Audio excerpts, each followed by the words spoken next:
So it's pretty close to magic hour outside. I think it's like 7:30, and I have to go pick my daughter up in a few minutes, and I just thought I'd take advantage of this beautiful light and just show you a few of my favorite spots. This is in the Potager garden. That's I think it's a cactus style zinnia.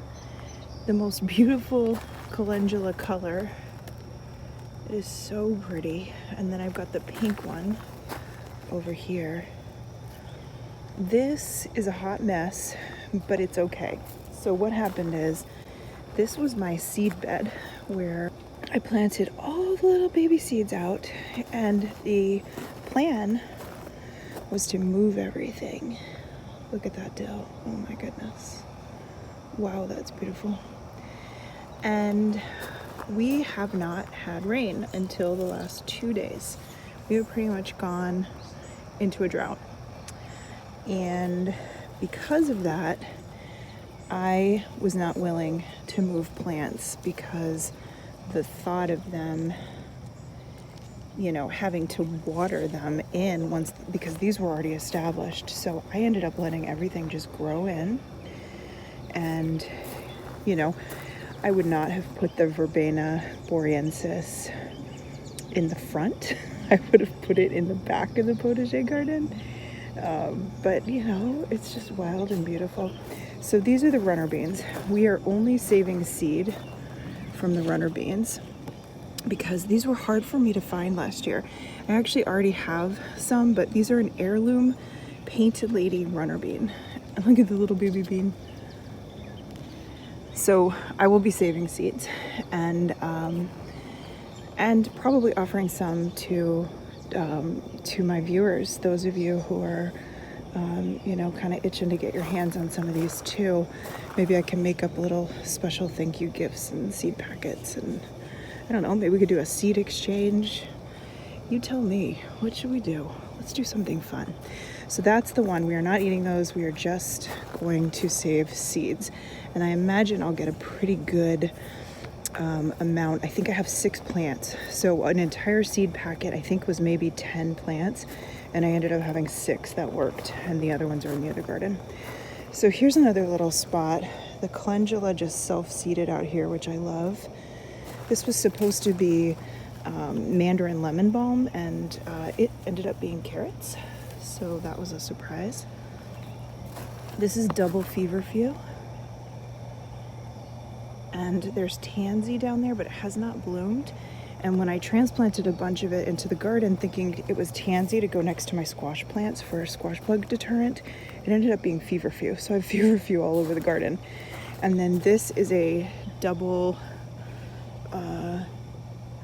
diamond white yarrow, I think it's called. It looks very different than the other yarrow. And I have this here, but I don't know what it is. This looks more like a classic yarrow. So we'll see. Over here in the iris garden, obviously irises are no longer, but I had these sweet peas, and these were winter sown. They just did great. I completely neglected them, didn't think they would come up. You do not eat sweet peas. These are not sugar snap peas. These are sweet pea flowers. They are not edible, but they're beautiful. And then for the first time ever, I have grown dahlias.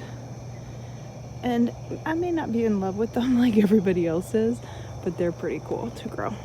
They're nice looking. And they're pretty prolific too. And then my favorite are these lilies.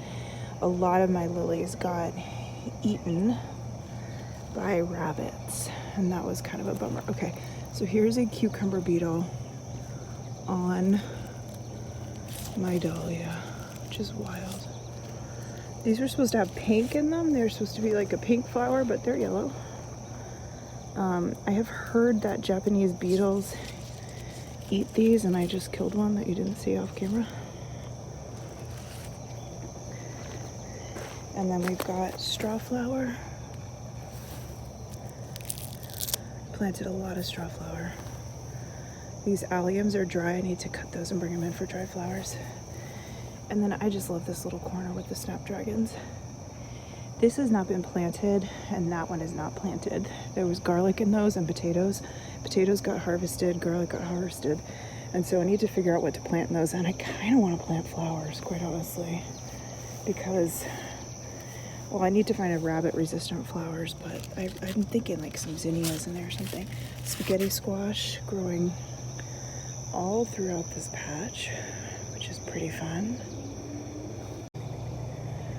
Now, beyond the pride and joy of my vegetable garden, I would say the Cottage Garden has pretty much taken my heart. I love it. I can't believe how well it has done. It is flourishing. Those hollyhocks should bloom soon. I mean, it is just gorgeous. And I really am not doing much in the way of maintenance. I'm just kind of letting it be.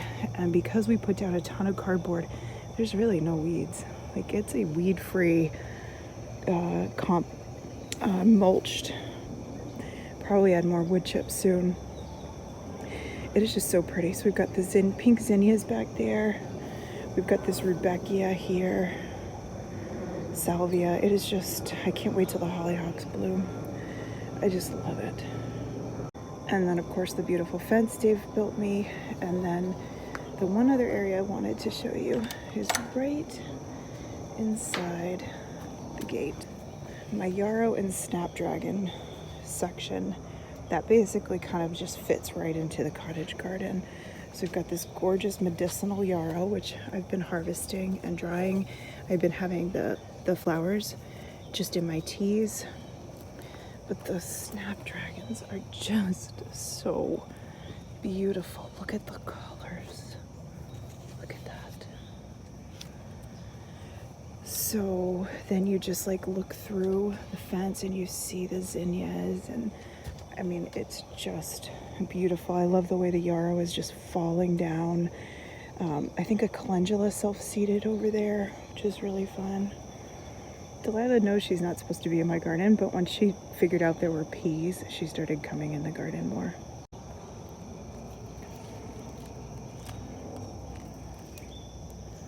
Isn't that pretty? And then it's planted here with some lupin, which I grew from seed. I'm very proud of these. And feverfew, which was supposed to be tansy, but that's okay. Got the coneflower behind it.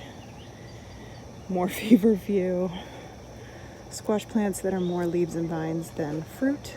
But again, you just have to appreciate what it is.